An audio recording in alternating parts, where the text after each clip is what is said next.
2023 সালে long harvest lane নামক সেই স্থানে একটা মানুষের মৃতদেহ পাওয়া যায় সম্পূর্ণ উলঙ্গ অবস্থায়। ইন্সপেক্টর সাহারা হাসান সেই বডিটাকে ডিসকভার করে। তবে এটা জাস্ট নর্মাল কিছু না, তার থেকে বহু বছর আগে 1941 সালে ঠিক একই জায়গায় আরেকজন পুলিশ চার্লস হোয়াইটম্যান ঠিক একই মানুষের মৃতদেহটাকে ডিসকভার করে। এই মানুষটা কে, কোথা থেকে এসেছে, কিভাবে মারা গেল কোনো কিছুই জানা যায়নি। তবে মানুষের মৃতদেহটা ঠিক সেম পজিশনেই পড়ে রয়েছে, ঠিক যেমনটা 2023 আমরা দেখেছিলাম। তবে এটা তো কিছুই না, বরং 1890 সালে আরেকজন পুলিশ অফিসার অ্যালফ্রেড হিলিংহেড ঠিক একই স্থানে একই মানুষের মৃতদেহটাকে খুঁজে পায়। আর এই দৃশ্যগুলো দেখার পর আমাদের মাথায় একটাই প্রশ্ন আছে যে ভাই এখানে আসলে কি হচ্ছে। যদি আমায় জিজ্ঞেস করেন তো আমি বলবো যে অনেক বড়সড় কিছু হচ্ছে। কথা হচ্ছে নেটফ্লিক্সে মুক্তি পাওয়া একটা লিমিটেড সিরিজকে নিয়ে, যেটার নাম হচ্ছে বডি। এবং ট্রাস্ট মি, এটা খুবই জটিল একটা সিরিজ। তো আমি রিকোয়েস্ট করবো যে একটু মন দিয়ে প্রত্যেকটা কথা আমার শুনবেন, নইলে সেই সময়ের গোলকধাঁধায় আপনি নিজেই ফেসে যাবেন।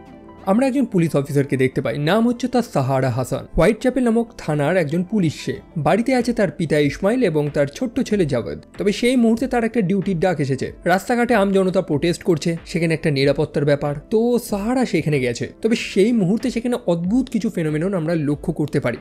সেই স্থানে আচমকাজনক কোনো একটা বৈদ্যুতিক সমস্যা হয় এবং আশেপাশে ল্যাম্পপোস্টের লাইটগুলো না ফেটে যায়। সেই ভিড়ের মধ্যে হাসান একটা ছেলেকে দেখতে পায় যার হাতে বন্দুক ছিল। হাসান তার পিছু করে তাকে ধরার জন্য। ছেলেটা পালায় এবং সে গিয়ে পৌঁছায় লং হারভেস্ট লেনে। ছেলেটা একটা মৃতদেহের সামনে দাঁড়িয়েছিল, যে মৃতদেহটা উলঙ্গ অবস্থায় সেখানে পড়েছিল। ছেলেটা জানায় যে সে এই মানুষটাকে হত্যা করে। ছেলেটাকে দেখে খুব স্কেয়ার্ড মনে হচ্ছিল, যেন কিছু একটা দেখে সে খুব ভয় পেয়েছে। তবে সে হাসানকে কিছুই বলে না। সেই ছেলেটা বন্দুক দেখিয়ে সেখান থেকে তো পালিয়ে যায়। অন্যদিকে হাসান সেই মৃতদেহটাকে ডিসকভার করে। তবে সেটা আসলো কোথা থেকে এখানে? স্থানটার নাম ছিল লং হারভেস্ট লেন, যে নামটা বাংলাতেও সেখানে লেখা ছিল। কারো যদি জানা থাকে যে সেখানে বাংলা কেন লেখা ছিল, সেটা ডেফিনেটলি আমাকে একটু কমেন্ট সেকশনে জানা। যাই হোক, সালটা এখন 1941 এবং আমরা এখানে আরেকজন পুলিশ অফিসার চার্লস হোয়াইটম্যানকে দেখতে পাই, যাকে আমি হোয়াইটম্যান বলেই ডাকবো। যাই হোক, সময়কালটা শুনেই বুঝতে পারছেন যে বিশ্বযুদ্ধের সময়। স্থানটা ছিল লন্ডন, যেখানে প্রায় আকাশ থেকে বোম পড়ছে। হোয়াইটম্যান ছিল একজন জিউস, যেটা নিয়ে তার থানায় বহু মানুষের নানান সমস্যাও ছিল। তবে ব্যাপার হচ্ছে যে সেই থানা থেকে রেগুলার কিছু গুরুত্বপূর্ণ ইনফরমেশন বাইরে শেয়ার করছে। আর একজন সিনিয়র পুলিশ অফিসার যার নাম হচ্ছে ফ্যারেল, সে হোয়াইটম্যানের উপরে দোষারোপ করছে যে সেই হয়তো এই কাজগুলো করে বেড়াচ্ছে, যদিও কোনো পর্যাপ্ত প্রমাণ তো তাদের কাছে নেই। তবে আসলে সেই কাজগুলো হোয়াইটম্যান নিজেই করছিল। যাই হোক, সেই থানাতে হোয়াইটম্যানের জন্য একটা কল এসেছে, একটা ফোন। সেই ফোনের ওপর একজন মহিলা কথা বলছিল, যে হোয়াইটম্যানকে একটা টিপ দেয়। হোয়াইটম্যানকে ঠিক রাত 10টার পরে সেই লং হারভেস্ট লেন স্থানটা থেকে একটা মৃতদেহকে সরিয়ে আর একটা জায়গায় নিয়ে যেতে হবে। এটা করতে পারলে সে অনেক টাকাও পাবে। আর তখনই সেখানে আবার সেই বৈদ্যুতিক সমস্যাটা হয়, লাইটগুলো আচমকা ফেটে যায়, ঠিক যেমনটা 2023-এও ঘটেছিল। যাই হোক, সময় মতন হোয়াইটম্যান রাতের বেলায় সেই স্থানে গিয়ে পৌঁছায়, অর্থাৎ সেই লং হারভেস্ট লেনে। তার জন্য একটা গাড়িরও ব্যবস্থা করা হয়েছে, যেটাতে করে হোয়াইটম্যান সেই মৃতদেহটা নিয়ে যাবে। এবং আমরা ঠিক একই জিনিসটা দেখতে পাই যেমনটা 2023-এ দেখেছিলাম, যে সেই মৃত মানুষটা অদ্ভুতভাবে পড়ে রয়েছে ঠিক একই পোজে। তার চোখে এবং কপালে একটা ক্ষতচিহ্ন এবং তার হাতে একটা ট্যাটুর মতন কিছু একটা দেখতে পাই। আর তারপরে সময়কালটা হচ্ছে 1890। ইন্সপেক্টর অ্যালফ্রেড হিলিংহেড, সেও সেই লং হারভেস্ট লেনে ঠিক একই ফেনোমেনন লক্ষ্য করতে পারে, যে বৈদ্যুতিক বাতিগুলো আচমকা ফেটে যায়। তো যাই হোক, হিলিংহেড সেই একই মানুষের মৃতদেহটা খুঁজে পায়, একইভাবে পড়েছিল এবং তারও চোখে ক্ষতচিহ্ন, হাতে একটা ট্যাটু রয়েছে। তবে সেখানে একজন জার্নালিস্ট উপস্থিত ছিল, যে কিছু স্ট্রিট ফটোগ্রাফি করছিল, রাস্তাঘাটের ছবি তুলছিল, যার নাম হচ্ছে হেনরি। এবং সে সেই মৃতদেহটার ছবি তুলেছে সেখানে। তো তার তোলা ছবিগুলো সেই পুলিশ অফিসার অর্থাৎ হিলিংহেডের প্রয়োজন। অবভিয়াসলি সেটা এক টাইপের এভিডেন্স। যাই হোক, বর্তমান সময়তে আসা যাক। সেই হাসান সে মৃতদেহটাকে নিয়ে ইনভেস্টিগেট করছে। তাদের প্রাইম সাসপেক্ট, অর্থাৎ যার উপরে দোষটা প্রথম যাবে, সেটা হচ্ছে সেই ছেলেটা যে হাতে বন্দুক নিয়ে পালিয়েছিল।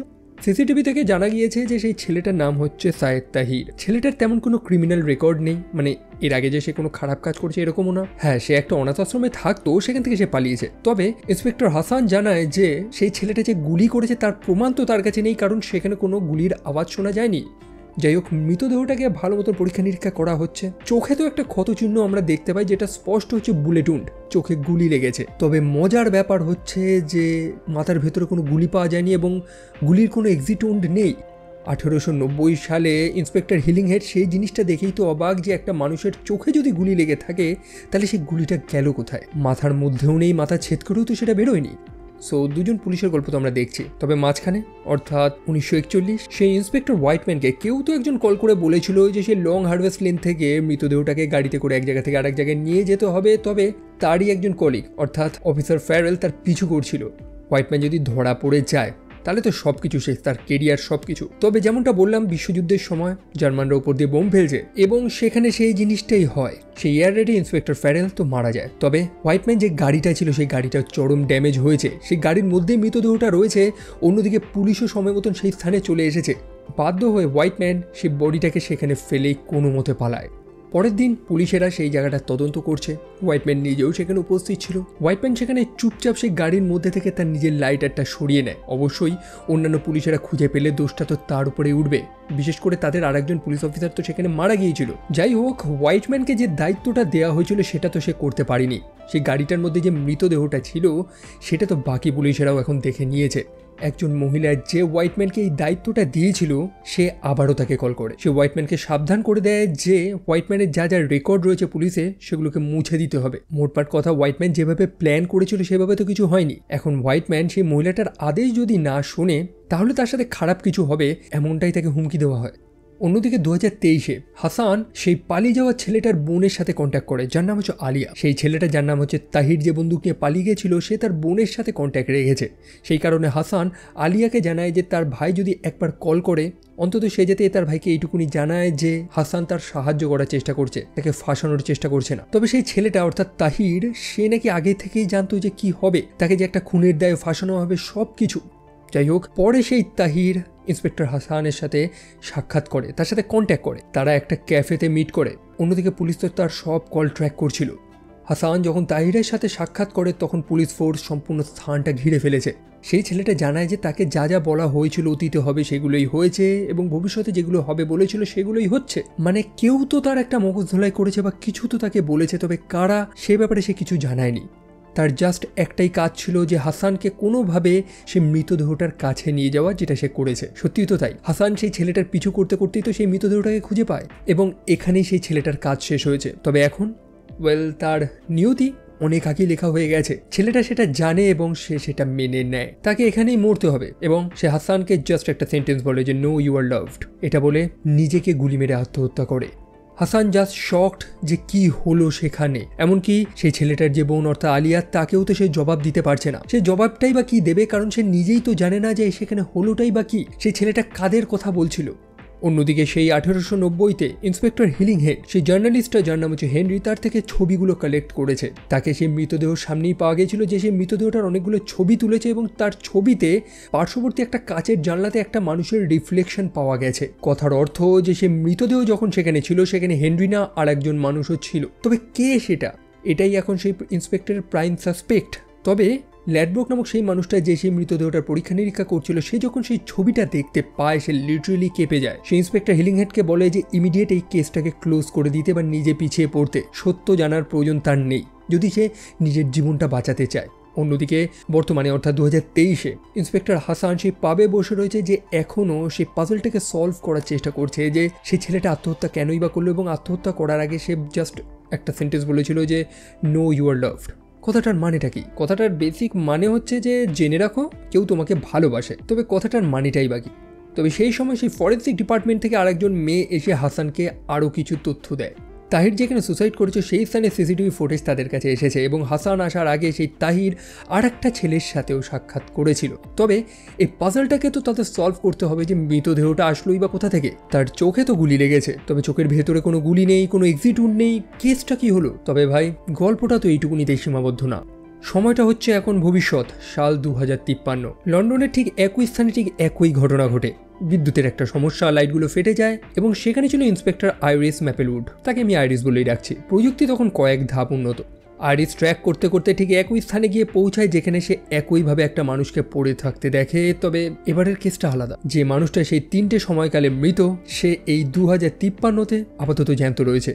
সো যাই হোক, সেই 2023-এ হাসান তার সম্পূর্ণ পুলিশ ফোর্স নিয়ে চলেছে সেই ছেলেটাকে খোঁজার জন্য যার সাথে তাহির সেই ক্যাফেতে সাক্ষাৎ করেছিল। ছেলেটার নাম হচ্ছে এলাইয়াস ম্যানি। সেও তাহিরের সাথে একই একটা অনাথ আশ্রমে থাকতো এবং তাদের কাছে সেই ফুটেজটাও রয়েছে যে সেই এলাইয়াস সেই কিন্তু তাহিরকে সেই বন্দুকটা দিয়েছিল। যাই হোক, এলাইয়াসকে পরবর্তীকালে একজন দম্পতি দত্তক নেয় এবং পুলিশরা সেখানে যাচ্ছে। তবে সেখানে গিয়ে এলাইয়াসের কোনো চিহ্ন পাওয়া যায় না, বরং তার রুমের মধ্যে ইন্সপেক্টর হাসানের কিছু ছবি পাওয়া যায়। দেখে মনে হচ্ছিল যেন এলাইয়াস বহু দিন ধরে ইন্সপেক্টর হাসান এবং তার পরিবারের উপর নজর রাখছে। স্বাভাবিকভাবে ইন্সপেক্টর হাসান তার মনে ভয় তৈরি হয়ে গেছে যে তারও তো একটা পরিবার রয়েছে, তার একটা ছোট ছেলে রয়েছে।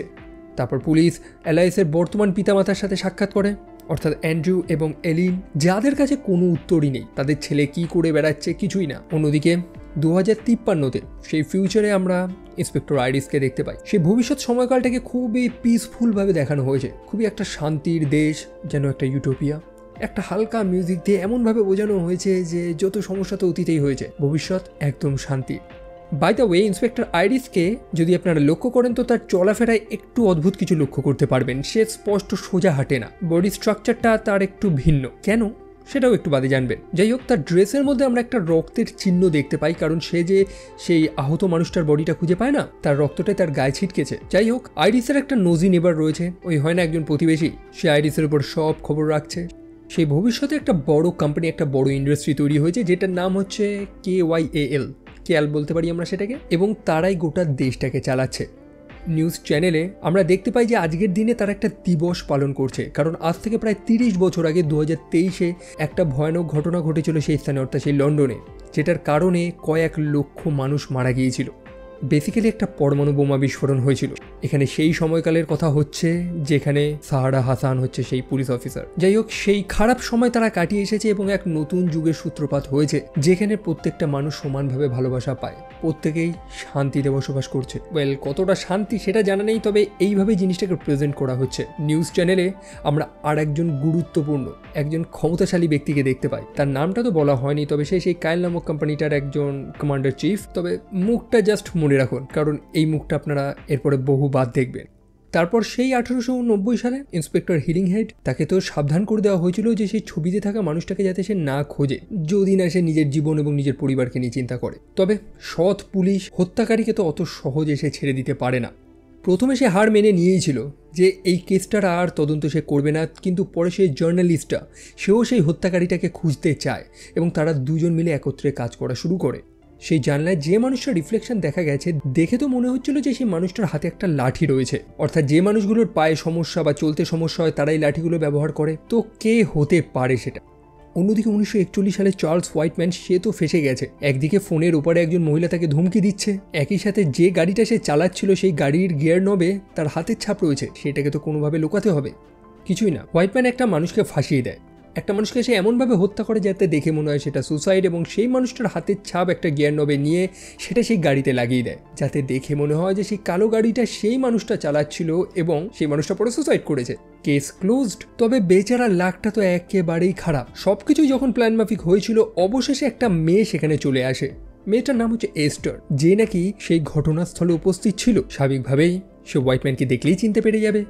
অন্যদিকে বর্তমানে 2023-এ ইন্সপেক্টর হাসান এবং তার অফিসাররা সেই ইলিয়াস ম্যানিক্স নামক ছেলেটাকে খুঁজছে। তার একটা ভিডিও পাওয়া গেছে যে সেই ছেলেটা ইলিয়াস একটা ছোট ছেলেকে হত্যা করেছিল। সে সেটা করতে চায়নি, তবে তাকে এটা করতে হতো, এবং হত্যা করার আগে সে সেম কথা বলেছিল যে নো ইউ আর লাভড, মানে প্রত্যেককেই ভালোবাসা হবে ভাই। তবে কথাগুলোর মানেটা কি? যাই হোক, সেই এলআইএসকে তো খুঁজতে হবে, তবে সে কোথায়? তার যে নতুন পিতামাতা যারা তাকে দত্তক নিয়েছিল, তারা তো বলে দিয়েছিল যে এলআইএসের কোনো খবর নেই, তারা জানে না। তবে এটা মিথ্যে কথা, কারণ তাদেরই বাড়ির একটা পুরনো ক্যারাভ্যান, একটা গাড়ি নিয়ে এলআইএস পালিয়েছে। সিসিটিভি ফুটেজে এরকমই তো একটা জিনিস ধরা পড়েছে আর কি। পুলিশেরা তাদেরকে জিজ্ঞাসাবাদ শুরু করে, তবে তারা কোনো উত্তর দেবে না। তারা তাদের উকিলের অপেক্ষায় রয়েছে, যার কার্ডও সেখানে ছিল, লেখা ছিল হারকার লিগাল। বাই দ্য ওয়ে, এই হারকার শব্দটাও একটু মাথায় রাখবেন, এটাও একটু বাদে বহুবার শুনবেন। সো তার পিতার থেকে তো কোনো উত্তর পাওয়া যায়নি, তবে তার মায়ের থেকে জাস্ট একটা নাম পাওয়া গেছে যে ক্র্যাব অ্যাপেল ক্যাম্প সাইট। সম্ভবত সেখানে এলআইএস লুকিয়ে রয়েছে। মানুষটার চোখে কান্না, সে বলতে চাইছে না, তা সত্ত্বেও তার মুখ দিয়ে আওয়াজ বেরোচ্ছে। মানে এক অদ্ভুত সিচুয়েশন না, যেটা আপনি বলে এক্সপ্লেন করতে পারবেন না। যাই হোক, বাকি পুলিশেরা সেই ক্যাম্প সাইটে গিয়ে পৌঁছায়, তবে এলআইএসকে সেখানে দেখা যায় না, বরং সেখানে একটা পুরনো রেকর্ড চলছিল। একজন বৃদ্ধ মানুষ কিছু একটা বলছিল। হাসান বুঝতে পারে যে এলিন হয়তো তাদেরকে মিথ্যে কথা বলেছে। আসলেই তাই, এলিন এটা প্ল্যান করেছিল। এলিন জানায় যে সেও প্রথমে হাসানের মতন কনফিউজ ছিল, সেও প্রথমে বিশ্বাস করেনি, কিন্তু এখন সে বিশ্বাস করছে। তাদেরকে যা যা জিনিস বলা হয়েছিল সেগুলোই হয়েছে।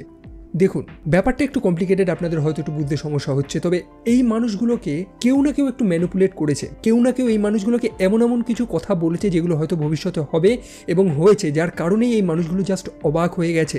এলিন তখন হাসানকে ধন্যবাদ জানায় যে সে ভবিষ্যতে বড় সড়ো কিছু একটা করতে চলেছে এবং তার ছোট্ট ছেলে যার নাম হচ্ছে জাওয়াদ তার বলিদানের জন্য দুঃখ প্রকাশ করে। কথাটা সত্যি খুবই ভয়ানক। আর এটা বলে এলিন তার নিজের জিভ কেটে ফেলে দেয়, অর্থাৎ সে আর কিছু বলবে না। সো সবই তো বুঝলাম, তাহলে পুলিশগুলোকে সে ক্যাম্প সাইটে পাঠানোটার মানেটা কি ছিল? ওয়েল, এটাই তো ছিল একটা ফাঁদ, যে ফাঁদে পড়েই একজন পুলিশ অফিসার অর্থাৎ রিক মারা যায়। এখন সাল হচ্ছে 2053 এবং ইন্সপেক্টর আইরিশ তদন্ত করছে যে সেই মানুষটা সেই স্থানে আসলো কি করে। সেই মানুষটার খবরাখবর যখন সে নেওয়ার চেষ্টা করে, তার সিনিয়ররা তখন তাকে বাধা দেয়। তাকে বলা হয় যে তার জানার প্রয়োজন নেই। তবে কেন? সো একটু আগে আপনাদের বলেছিলাম যে আইরিসের চলাফেরাটা যদি একটু লক্ষ্য করেন, সেখানে কিছু অদ্ভুত জিনিস লক্ষ্য করতে পারবেন। তার বডি স্ট্রাকচারটা একটু অদ্ভুত, সোজা না। অ্যাকচুয়ালি তার সম্পূর্ণ শরীরটাই প্যারালাইজ। তার পিঠে একটা যন্ত্র লাগানো রয়েছে যেটার নাম হচ্ছে স্পাইন, যেটা সাহায্যে সে চলাফেরা করতে পারে। যাই হোক, বাকি পুলিশরা তো তাকে সেই তদন্তটা করতে দিচ্ছে না, সেই কারণে সে নিজে থেকেই কিছু করার চেষ্টা করছে। সে তার ভাইয়ের সাথে সাক্ষাৎ করে, যার নাম হচ্ছে অ্যালবি, এবং সেও ওরকমই প্যারালাইজ। আমরা জানতে পারি যে তার সম্পূর্ণ পরিবারটাই এরকম টাইপের। এখন এক্স্যাক্ট কারণটা আমি জানতে পারিনি, হয়তো হতে পারে যে 2023-এ ঘটা সেই বিস্ফোরণের কারণে এটা হয়েছে, যার কারণে তাদের উপরে একটা জিনগত প্রভাব পড়েছে, হতেই পারে। যাই হোক, অ্যালবি কিন্তু আইরিসের মতন তার পিঠে কোনো স্পাইন বা কোনো যন্ত্র লাগায়নি। সে মনে করে যে সেই যন্ত্রটা লাগানোর থেকে সে প্যারালাইজ থাকাই ভালো, অন্তত সে স্বাধীন, আইরিসের মতন পরাধীন না। কথাটার মানে এটাই যে এই দুনিয়া অর্থাৎ সালটা 2053, আইরিস এই দুনিয়াটাকে একটা পারফেক্ট দুনিয়া মনে করে, তাকে এরকমই বোঝানো হয়েছে। তবে অ্যালবি এটাকে পারফেক্ট মনে করে না, যদিও সেও সঠিক, কারণ সে এমন একটা অদ্ভুত জায়গায় বসবাস করে যে স্থানটা দেখতে অনেকটা বস্তির মতন।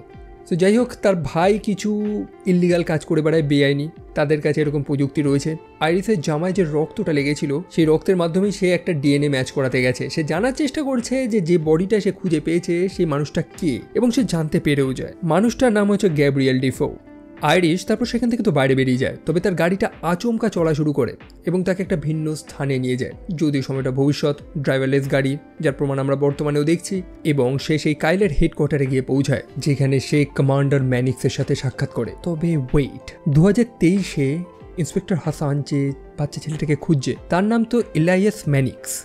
যাই হোক, এত জটিলে আগে আপনাদের নিয়ে যাচ্ছি না, শুনতে থাকুন। সো কমান্ডার ম্যানিক্সের সাথে সে সাক্ষাৎ করে। সো কমান্ডার ম্যানিক্স আইরিসকে জিজ্ঞেস করে যে সে কেন পুলিশ ফোর্স জয়েন করেছে, যার সিম্পল অ্যান্সারটা হচ্ছে আইরিস নিজের পায়ে চলতে চেয়েছিল। তার পিঠে যে যন্ত্রটা রয়েছে সেটা সেই পুলিশ ফোর্সে জয়েন করার কারণেই পেয়েছে। সো এখানেই আপনারা বুঝতে পারছেন যে দুনিয়াটাকে আইরিস শান্তির দুনিয়া, পারফেক্ট দুনিয়া মনে করে, সেটা অতটা পারফেক্ট না, যেখানে কিছু মানুষদের কাছে সব সুবিধা রয়েছে এবং বাকি মানুষদের কাছে কোনো সুবিধাই নেই। সেই কমান্ডার ম্যানিক্স আইরিসের অনেক প্রশংসা করে, আইরিসের সাহসের প্রশংসা করে, কারণ আইরিসকে যেখানে বলা হয়েছিল এই কেসটাকে ক্লোজ করার জন্য, সেখানে সে লুকিয়ে লুকিয়ে তার ভাইয়ের সাহায্য নিয়ে সব তদন্তগুলো করে গেছে। কমান্ডার ম্যানিক্স সব কিছুই জানে, এবং সে এটাও জানে যে সেই মানুষটা যে বর্তমানে আহত, এখনও মারা যায়নি, সেটা কে। তার নাম হচ্ছে গ্যাব্রিয়েল ডিফো, যিনি গ্রিনউইচ পার্ক ইউনিভার্সিটিতে কোয়ান্টাম গ্র্যাভিটি থিওরির একজন প্রফেসর। সে জানায় যে সম্ভবত এই প্রফেসর একটা সন্ত্রাসী সংগঠনের সাথে যুক্ত, যেটার নাম হচ্ছে চ্যাপেল প্যারালিয়স, এবং তারা সম্ভবত এই কমান্ডার ম্যানিক্সকে হত্যা করতে চায়। কমান্ডার ম্যানিক্স কাউকে বিশ্বাস করতে পারছে না, তবে সে একজনকে বিশ্বাস করে, সেটা হচ্ছে আইরিস। সে আইরিসকে একটা বন্দুকও দিয়ে দেয় এবং তাকে দায়িত্ব দেয় যে যেভাবেই হোক সে সন্ত্রাসী সংগঠনটাকে খুঁজে সেটাকে নির্মূলভাবে ধ্বংস করতে হবে। এখন আইরিসের কাছে এটা তো একটা গর্বের ব্যাপার যে স্বয়ং কমান্ডার ম্যানিক্স তাকে একটা মিশন দিয়েছে।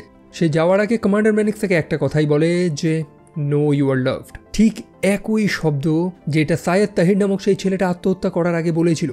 ইন্সপেক্টর হোয়াইটম্যান ফোনে যে অজানা মহিলাটার সাথে কথা বলতো, সেও তাকে সেই একই বাক্যটাই বলতো। তবে এটার এক্স্যাক্ট মানেটা কি?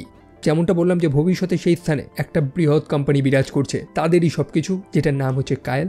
Well, no you are loved এই সেন্টেন্সটাকে যদি আপনি শর্টে বানান, তাহলে সেটাই তো দাঁড়াচ্ছে যে কায়েল।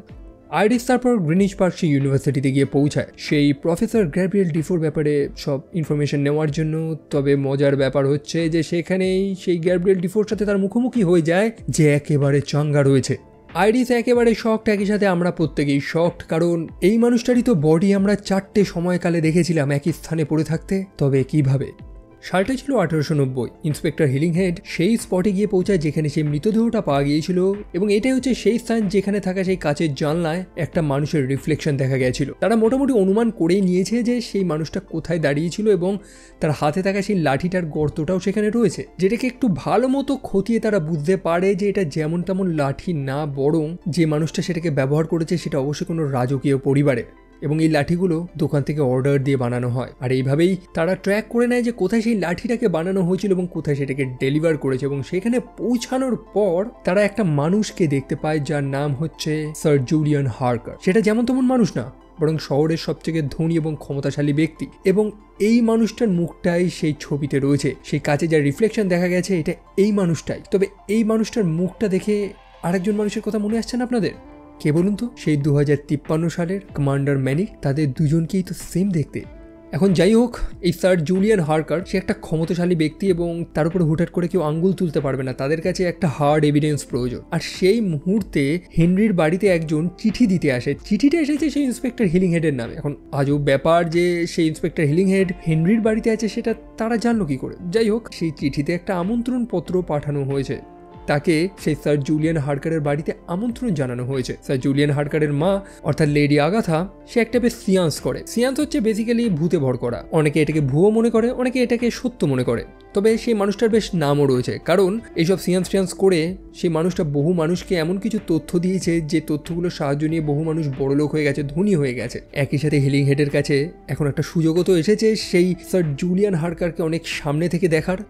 রাতের বেলায় সময় মতন ইন্সপেক্টর হিলিংহেড সেই ম্যানশনে গিয়ে পৌঁছায়। স্যার জুলিয়ান হার্কার তাকে ওয়েলকাম জানায়। ইন্সপেক্টর হিলিংহেড এখানে যে কি করতে এসেছে, তার আসল উদ্দেশ্যটা কি, এবং সে স্যার জুলিয়ান হার্কারকে সেই খুনের দায়ী মনে করছে, সবকিছুই স্যার জুলিয়ান হার্কার জানে। তবে এত কিছু সে কিভাবে জানলো সেগুলো এখনো জানা যায়নি। যাই হোক, তাকে তো সিয়ান্সে আমন্ত্রণ জানানো হয়েছে এবং সেই সুযোগে ইন্সপেক্টর হিলিংহেড স্যার জুলিয়ান হার্কারের আঙুলের ছাপগুলো নেওয়ার চেষ্টা করছে। মানে তাকে হাতে নাতে ধরতে গেলে তো একটা কঠোর প্রমাণ তো প্রয়োজন ভাই। আসলে সেই মানুষটা যেখানে দাঁড়িয়ে ছিল তার পাশে একটা গ্যাস লাইট ছিল যেখানে একটা আঙ্গুলের ছাপ পাওয়া গেছে। তাকে ম্যাচ করে তো দেখতে হবে যে দুটো আঙ্গুল সেম মানুষের নাকি। তবে সেখানে হয়েছে আর এক কাণ্ড। ইন্সপেক্টর হিলিংহেডকে যে ড্রিঙ্কসটা দেওয়া হয়েছিল তাতে সম্ভবত ওষুধ ছিল, যার কারণে ধীরে ধীরে তার মাথা ঘোরাচ্ছে, সে তার জ্ঞান হারাচ্ছে। অন্যদিকে সেখানে লেডি আগাথা এবং বাকি লোকেরা সেই সিয়ান্স শুরু করেছে। তারা ভূতের সাথে নাকি কথা বলছে, যেটাকে তো হিলিংহেড একেবারেই বিশ্বাস করে না। হিলিংহেড তাদের এটাও বলে থাকে যে সত্যি যদি এখানে ভূত এসে থাকে তাহলে তারা যাতে সেই লং হারভেস্ট লেনে যে মানুষটার মৃতদেহ পাওয়া গেছে তার ভূতটাকে ডেকে দেখা এবং তাকে জিজ্ঞেস করুক যে কে তাকে মেরেছে। ওয়েল, এগুলো সত্যি না মিথ্যে এগুলো তো আপাতত জানা যায়নি, তবে কিছু তো একটা উত্তর তারা পেয়েছে। যে মানুষটা তাকে হত্যা করেছে তার নাম এম দিয়ে শুরু হচ্ছে, তারপর এ আছে। তবে সেটা শেষ হওয়ার আগে হিলিংহেড তার কন্ট্রোল হারায়, তার সম্পূর্ণ নেশা হয়ে গেছে, যেটা সেই স্যার জুলিয়ান হার্কার চেয়েছিল। সেখানে আমরা বেশ কিছু মানুষদের দেখতে পাই, বেশ কিছু পুলিশ অফিসারও দেখতে পাই যারা হিলিংহেডের অফিসের কলিগ। তারা সবাই একত্রে হিলিংহেডকে আর একটা মানুষের পাশে রেখে এক টাইপের অশ্লীল ছবি তুলতে থাকে, যে ছবিগুলো অবশ্যই সেই সময় অর্থাৎ 1890-তে এক টাইপের ক্রাইমের নজরেই দেখা হতো। অন্যদিকে 1941-এ চার্লস হোয়াইটম্যান সে তো প্রায় ফেসে গেছে, কারণ একটা বাচ্চা মেয়ে যার নাম হচ্ছে এস্টার সে হোয়াইটম্যানকে সেই ঘটনাস্থলে দেখেছে। তবে সে পুলিশকে সব কথা বলবে না যদি হোয়াইটম্যান তাকে 10 পাউন্ড দেয়। অন্যদিকে ফোনের ওপারে থাকা সেই মহিলাটা সে সবকিছুই জানে এবং সে হোয়াইটম্যানকে বলে যেভাবেই হোক সেই বাচ্চাটাকে হত্যা করতে। তবে এটা তো মাত্র 11 বছরের একটি বাচ্চা মেয়ে, হোয়াইটম্যান তাকে হত্যা করবেই বা কি করে? এবং তাকে যদি হোয়াইটম্যান হত্যা না করে তো তার কপালে দুঃখ আছে। তবে হোয়াইটম্যান কি সত্যিই তাকে হত্যা করবে? ওয়েল না, হোয়াইটম্যান সেই মেয়েটাকে তার নিজের বাড়িতে আশ্রয় দিয়েছে এবং ফোনের ওপারে থাকা মহিলাটাকে বলে দিয়েছে যে সে সেই বাচ্চাটার ঠিকানা লাগিয়ে দিয়েছে, মানে তাকে হত্যা করে দিয়েছে। এখন আর হোয়াইটম্যানকে যাতে তারা কেউ ডিস্টার্ব না করে। অন্যদিকে 2053-তে আইরিস সেই গ্যাব্রিয়েল ডিফো সেই প্রফেসরটাকে সেই আহত মানুষটার কাছে নিয়ে যায়, যেটাও সেই প্রফেসরটা নিজেই। প্রফেসর সেটা নিজে দেখে অবাক যে সেই মানুষটারও কপালে সেম ক্ষতচিহ্ন রয়েছে যেমনটা তার কপালে রয়েছে। তবে জাস্ট ডিফারেন্সটা হচ্ছে সেই মানুষটার হাতে একটা ট্যাটু রয়েছে, একটা চিহ্ন, যেটা তার হাতে নেই। ডিফো যখন সেই মানুষটার সামনে আসে, মানে তারই নিজের সামনে আসে, তখন তার আর একটা ভেরিয়েন্ট অর্থাৎ যে আহত ছিল সে মারা যায়। ডিফো খুবই কনফিউজ যে ব্যাপারটা হলোটা কি। একই সাথে তাদের দুজনেরই সেম ডিএনএ, যেটা দেখে আইরিস নিজেও অবাক যে এটা কি করে পসিবল। ওয়েল, কমান্ডার ম্যানিক্স তখন আইরিসকে জানায় যে সেই মানুষটা ডিফোর মতন যাকে দেখতে, এটা তার যমজ কেউ না, বরং এটা তার ফিউচার ভ্যারিয়েন্ট। কথাটা শুনতে আইরিসের পক্ষে একটু অদ্ভুত লাগলেও এটাই সত্যি যে টাইম ট্রাভেল এক্সিস্ট করে। ম্যানিক্স তাকে সেই কথাটা এক্সপ্লেন করে, যেটা আমরা অনেকেই জানি যে একটা স্কিল্ড সায়েন্টিস্ট যার দাম প্রায় একটা গোটা আর্মিদের থেকে কয়েক গুণ বেশি। ঠিক যেমন অ্যালফ্রেড নোবেল যে ডায়নামাইট আবিষ্কার করেছিল, অথবা ওপেনহাইমার অ্যাটম বোমের জনক, যারা এই যুদ্ধের মোডটাকে পরিবর্তন করে দিয়েছিল, তেমনি গ্যাব্রিয়েল ডিফো এবং তার সেই আবিষ্কার যদি সেই সন্ত্রাসী সংগঠন চ্যাপেল প্যারালিয়াসের হাতে চলে যায়, তাহলে বর্তমানে তাদের যা যা আছে, এই সুখের সম্পদ, এই স্বপ্নের দুনিয়াটা, সবকিছু তারা ধ্বংস করে দেবে। তাই অবশ্যই আইরিসের দায়িত্ব ডিফোর উপরে একটু নজর রাখতে হবে যে সে কোথায় যাচ্ছে, কি করছে। এখন আসি বর্তমান সময় 2023-এ। ইন্সপেক্টর হাসান, তার মনে খুবই ভয়, কারণ সে এলিয়াস নামক সেই ছেলেটার ঘরে তার পরিবারের ছবি দেখতে পেয়েছিল। সেই কারণে হাসানের বাড়ির পাশে বেশ কিছু পুলিশও রাখা হয়েছে। তা সত্ত্বেও সে এলিয়াস নামক সেই ছেলেটা হাসানের ঘরের মধ্যেই লুকিয়েছিল কোনো মতে। তাকে হাসান হাতে নাতে ধরে, তবে এলিয়াস তাকে স্পষ্ট বলে যে সে কোনো খুন করেনি, তার কোনো দোষ না, বরং ভবিষ্যতে মানুষেরা তাকে বাধ্য করাবে এই জিনিসটা বলাতে যে সেই কাজগুলো করেছে। এবং সত্যি তাই, পুলিশ কাস্টাডিতে এরকমই জিনিস তো হয়। এলিয়াসের উপরেই সব দোষ লেগেছে যে সেই বিস্ফোরণের জন্য, সেই খুনের জন্য সেই দায়ী, তাকে জাস্ট একটা সাইন করতে হবে। তবে ইন্সপেক্টর হাসান সে তো জানে যে এলিয়াস কিছু একটা বলার চেষ্টা করছে এবং এই মানুষগুলোর সামনে সে বলতে পারছে না। তার মনে একটা ভয়, সে অনেক কথা ভেতরে গোপন রেখেছে। তবে কি কথা, এখন পাশের পুলিশগুলোকে তো সরানো যাবে না। সেই কারণে সে এলিয়াসকে তার রাইটস, তার অধিকারটা মনে করিয়ে দেয়। সিম্পলি সে নিজে চুজ করতে পারবে যে সে কোন পুলিশকে তার বয়ানটা দেবে বা তার সামনে কোন পুলিশটা থাকবে। সে ইন্সপেক্টর হাসানকেই চুজ করে। এখন চারিদিকে ক্যামেরা, স্পিকার ইত্যাদি জিনিস রয়েছে বলে তারা দুজন লুকিয়ে লুকিয়ে টেবিলের নিচে আলোচনা করা শুরু করে, যাতে এলিয়াস কি বলছে কেউ যাতে সেটা শুনতে না পায়। সে কিছু অদ্ভুত কথা বলা শুরু করে। সে মৃতদেহটার কথা বলা শুরু করে, যেটা সময়ের আগে এবং পরে বারবার করে এসেছে এবং আসবে। তারা সবকিছু জানে যে কখন বডিটা আসবে, কখন কি হবে। তবে কারা, এই জিনিসটা এখনো কেউ মেনশন করছে না যে কারা এই জিনিসগুলো করছে, কারা সবকিছু কন্ট্রোল করছে। এলিয়াস শুধু এইটুকুনি জানে যে তার কারণে বহু মানুষ মারা যাবে, একটা বিস্ফোরণ হবে। তবে যেমন তেমন বিস্ফোরণ না, এই বিস্ফোরণ কেউ দেখেনি। কয়েকশো না, বরং কয়েকশো হাজার মানুষ মারা যাবে। এলিয়াস এই কাজটা করতে চাইছে না, কিন্তু ইন্সপেক্টর হাসান নাকি তাকে এই কাজটা করতে বাধ্য করাবে। এবং এই কথাগুলো হাসান আগেও তো শুনেছিল। এলিন তাকে বলেছিল যে এই লড়াইয়ে বা এই কাজে ইন্সপেক্টর হাসানের একটা বড় ভূমিকা থাকবে।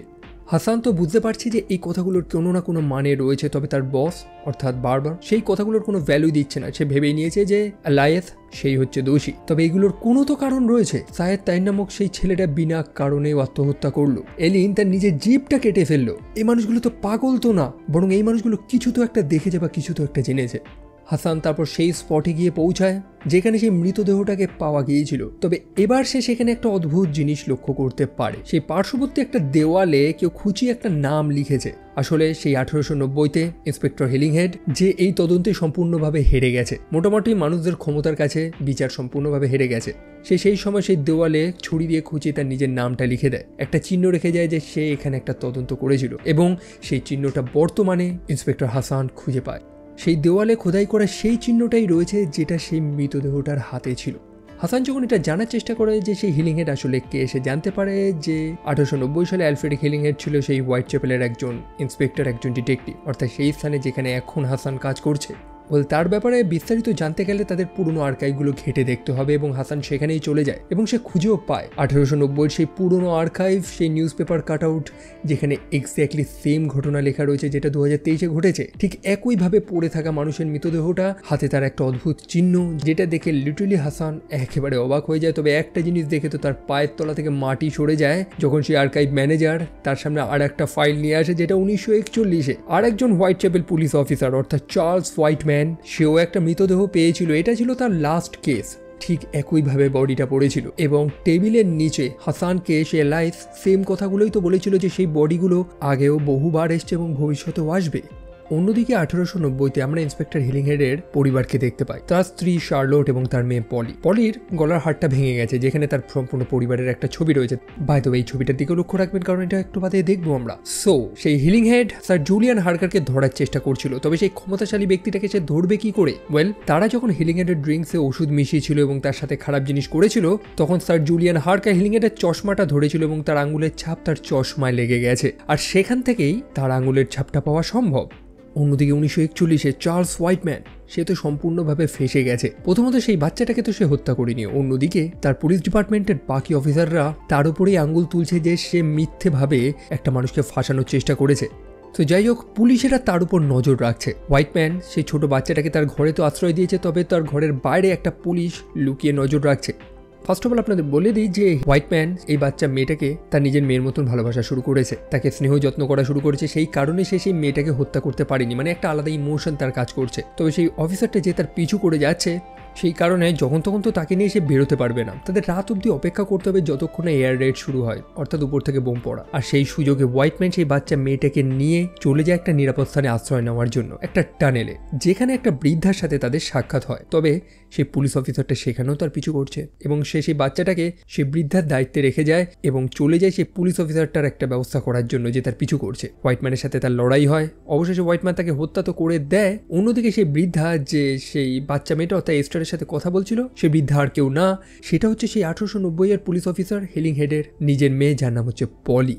পলির কাছে সেই নেকলেসটা দেখেছিলাম, মনে আছে তো? সেটাই এখন আমরা সেই বৃদ্ধার কাছে দেখতে পারি। এবং এই বৃদ্ধাই এতদিন ধরে পুলিশ অফিসার হোয়াইটম্যানের সাথে ফোনে কথা বলতো, তাকে নানান আদেশ দিত এবং এই তো হোয়াইটম্যানকে বলেছিল এই বাচ্চা মেয়েটাকে হত্যা করতে, যাকে হোয়াইটম্যান করেনি। সেই কারণে এই বৃদ্ধা বাচ্চা মেয়েটাকে হত্যা করে সেখান থেকে চলে যায়। অন্যদিকে 2053-তে আইরিস সেই প্রফেসর গ্যাব্রিয়েল ডিফোর উপর নজর রাখছে। তার একটা লেকচারেও সে অংশগ্রহণ করে, যেখানে সেই গ্যাব্রিয়েল ডিফো ডাউচ পার্টিকেল নিয়ে কিছু বক্তৃতা দিচ্ছে। সেখানে সে এক্সপ্লেইন করে যে কীভাবে সেই ডাউচ পার্টিকেল এবং ডার্ক ম্যাটার দুটোর একসাথে ইন্টারাকশানে ভবিষ্যতে এবং অতীতে একসাথে টাইম ট্রাভেল করা সম্ভব। অর্থাৎ সেই পার্টিকেল বা সেই অবজেক্ট সেটা সময়ের আগে এবং সময়ের পরে একসাথে মুভ করতে পারবে, এটা পসিবল থিওরিতে। এবং এই প্রফেসরের একটা পেপারও ছিল নাকি যেটাকে ব্যান করা হয়েছিল। তবে সে এখনো পর্যন্ত কোনো টাইম মেশিন তৈরি করেনি এবং সে কোনো সন্ত্রাসী সংগঠনের অংশ না। তবে এটা দেখে তার মনে ভয় তৈরি হয়েছে যে তার চোখেরই সামনে তার মতন দেখতেই একটা মানুষ মারা গেল। সে চায় না যে তার সাথেও এটা হোক, সে বডিগার্ড হিসেবে কাউকে চায়, সে চায় যে আইরিস তাকে প্রোটেক্ট করুক। এবং হ্যাঁ, আইরিস অবশ্যই করবে। আর কি, তাদের দুজনের মধ্যে কথোপকথন শুরু হয়, একদম নর্মাল চলছিল।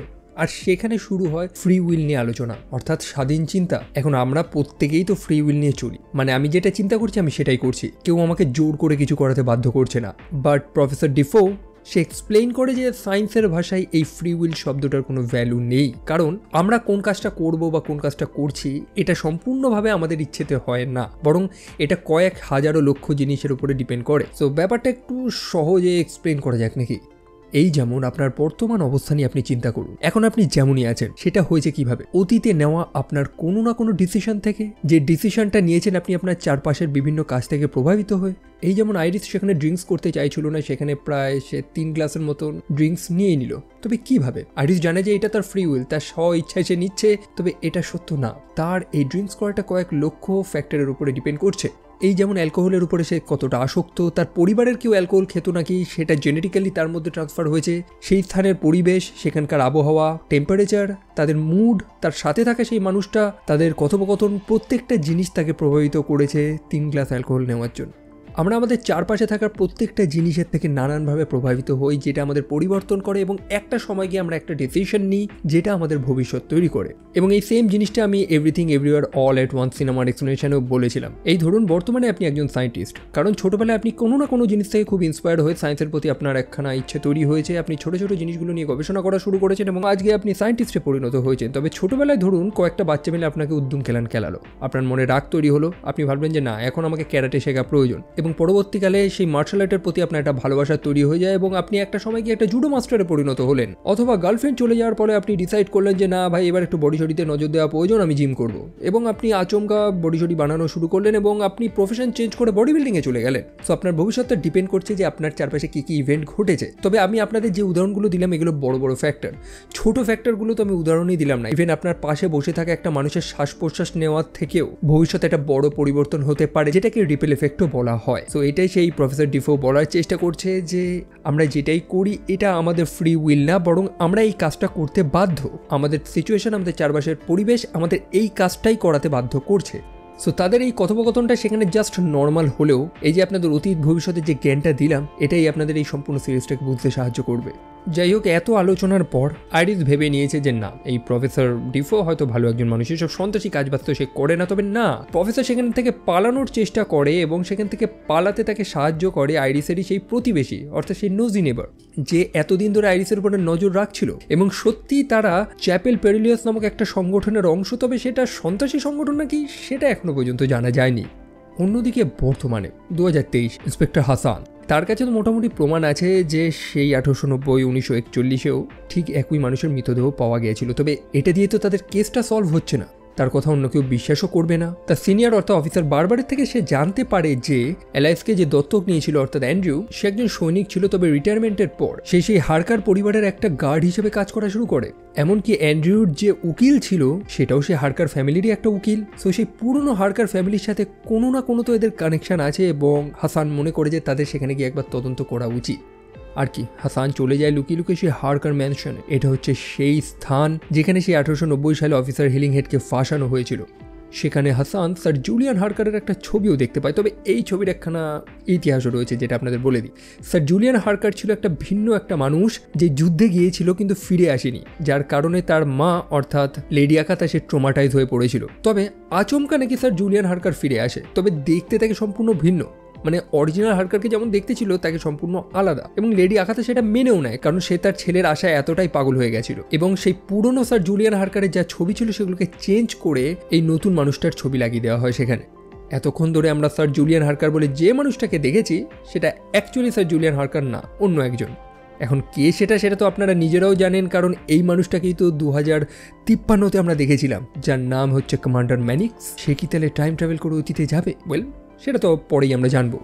ইন্সপেক্টর হাসান সেখানে একটা পুরনো রেকর্ডিং পায়, সে সেটাকে চালায়। গলার ভয়েসটা সে এর আগেও শুনেছে, ঠিক সেম ভয়েস যেটা সেই ক্যারাভ্যানে চলছিল যেখানে সে বিস্ফোরণ হয়েছিল।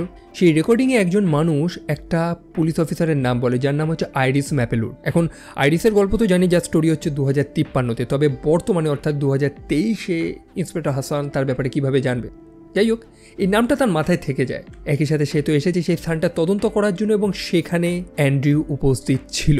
অ্যান্ড্রু তাকে একটা স্থানে নিয়ে যায় যেখানে সেই গ্যাব্রিয়েল ডিফোর দুটো মৃতদেহ রয়েছে, যেটা 1890 এবং 1941-এ পাওয়া গিয়েছিল। সেই হারকার ম্যানশনে সেটাকে রাখা হয়েছিল এবং তারপর অ্যান্ড্রু কিছু অদ্ভুত কথা বলা শুরু করে যে এলাইস এই কাজটা করতে চায়নি। সে যে কাজটা করবে তার জন্য বহু মানুষ মারা যাবে এবং ভবিষ্যতে সে যখন বিছানায় শুয়ে থাকবে এবং নিজের শেষ নিঃশ্বাসটা ত্যাগ করবে তখনও পর্যন্ত সে তার করা প্রত্যেকটা পাপকে মোছার চেষ্টা করবে, যে ভুলগুলো সে করেছে সেগুলোকে আন্ডু করার চেষ্টা করবে। এটা শুনে আমরা এইটুকুনি তো ক্লিয়ার যে সে এলাইস নামক সেই বাচ্চা ছেলেটা বড় সড়ো কিছু একটা করবে। এলাইস তো সেটা বলেছিল তাকে, এবং যেটার কারণে সে ভবিষ্যতে দুঃখ প্রকাশ করবে। এটা কমপ্লিটলি একটা পাস্ট প্রেজেন্ট ফিউচারের একটা ইভেন্ট। যেমনটা আপনাদের একটু আগেই বললাম, অতীতে ঘটা প্রত্যেকটা ছোট ছোট কাজ, প্রতিটা ছোট ছোট ফ্যাক্টর ভবিষ্যতে একটা বড় ইম্প্যাক্ট ফেলে। এই যে অ্যান্ড্রু, তারপর ইন্সপেক্টর হাসান, তারা প্রত্যেকে ভবিষ্যতের একটা বড় কাজেরই অংশ। তারা প্রত্যেকে নিজেদের কাজটা করে যাচ্ছে। অ্যান্ড্রু প্রথমে এইসব বিশ্বাস করতো না। তার স্ত্রী অর্থাৎ এলিন, তার পূর্বপুরুষরা সেই হারকার পরিবারে কাজ করত। তারা দেখেছে যে সেই হারকার পরিবার অসম্ভবকে সম্ভব করে দেখিয়েছে। এমন কিছু তথ্য তাদের কাছে ছিল যেটা অন্য মানুষেরা জানতো না। কেনই বা কেউ তাদের কথা বিশ্বাস করবে না? এবং তারা যা যা বলেছে সব কিছুই তো হয়েছে। অ্যান্ড এখন হয়তো আপনাদের মধ্যে কিছু জিনিস হয়তো ক্লিয়ার হয়ে যাচ্ছে। ক্লিয়ার না হলে আপনাদের ব্যাপারটা এক্সপ্লেন করে দিই।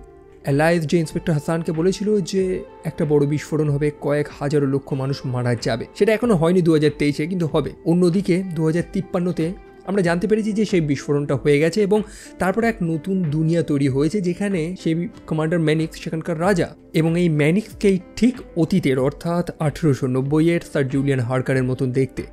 আপনাকে যদি একটা নির্দিষ্ট ভবিষ্যৎ পেতে হয় তাহলে অতীতের একগুচ্ছ ইভেন্টকে আপনাকে পরিবর্তন করতে হবে।